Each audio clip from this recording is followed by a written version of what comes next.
KFC chicken. এই KFC chicken আজকে বড় বড় হোটেল, রেস্তোরাঁ বা বিভিন্ন জায়গায় বিক্রি হয়। কিন্তু কিভাবে শুরু হয়েছিল এই ব্যবসা?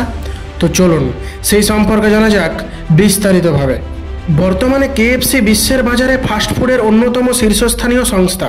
কেএফসির এই ফ্রাইড চিকেনের রেসিপি এতটাই গোপন যে সংস্থাটির সদর দপ্তরের ভল্টে লক করে রাখা আছে।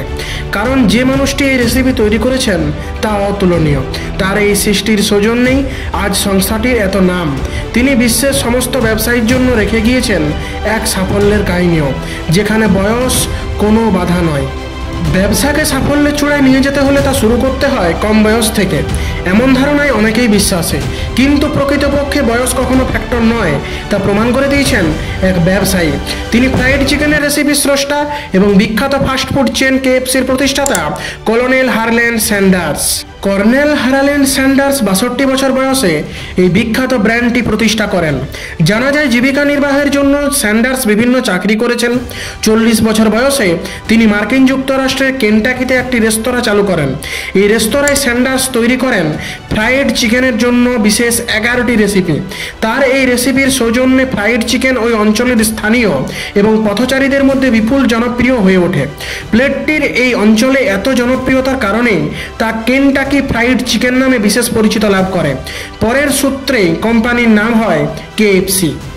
জন হোয়াইমার্থি, জ্যাক ব্রাউন এবং জ্যাক মেসি তারা এই রেস্তোরাঁ চেনটি কিনতে আগ্রহ প্রকাশ করায় 74 বছর বয়সে কর্নেল স্যান্ডার্স তাদের সঙ্গে বৈঠক করেন। তারা স্যান্ডার্সকে গ্যারান্টি দিয়েছিলেন যে তারা ফ্র্যাঞ্চাইজির মান বজায় রাখবেন এবং তারা একইভাবে প্রতিশ্রুতি দিয়েছিলেন চিকেনের এই 11টি বিশেষ রেসিপি তারা কখনোই পরিবর্তন করবেন না।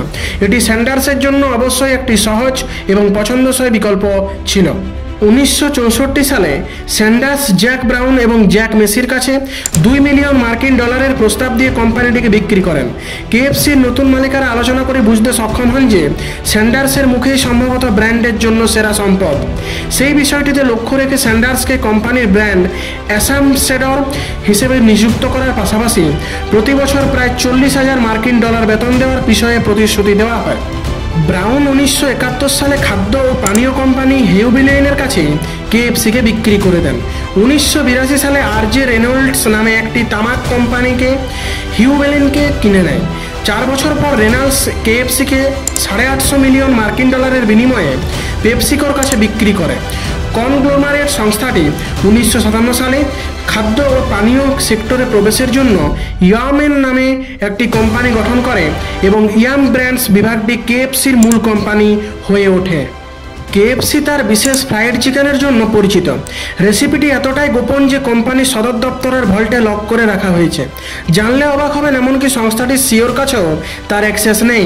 কেএফসির সাফল্যের গল্প ব্যবসা জগতের জন্য একটি আদর্শ মডেল হিসাবে রয়ে গিয়েছে।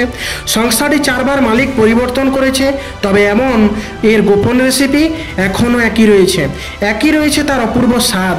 সেই স্বাদের কারিগর স্যান্ডার্স 1980 সালে প্রয়াত হন। আজ তিনি নেই, তবে কেএফসির সঙ্গে রয়ে গিয়েছে তার চশমার ফ্রেমের পেছনে উজ্জ্বল দুটি চোখ আর এক গাল হাসি। রয়ে গিয়েছে তার হাতে তৈরি অপূর্ব জিভে জ্বলানা ফ্রাইড চিকেনের স্বাদ। এই ভিডিওটি থেকে এই মতে আসা যায় যে স্যান্ডার্সের মতে বয়স কোনো মাত্র ফ্যাক্টর নয়, বয়স শুধুমাত্র একটি সংখ্যা। এইরকম আরও বিভিন্ন সম্পর্কে তথ্য পেতে আমাদের চ্যানেল আনটক হিস্ট্রিকে আজই সাবস্ক্রাইব করুন।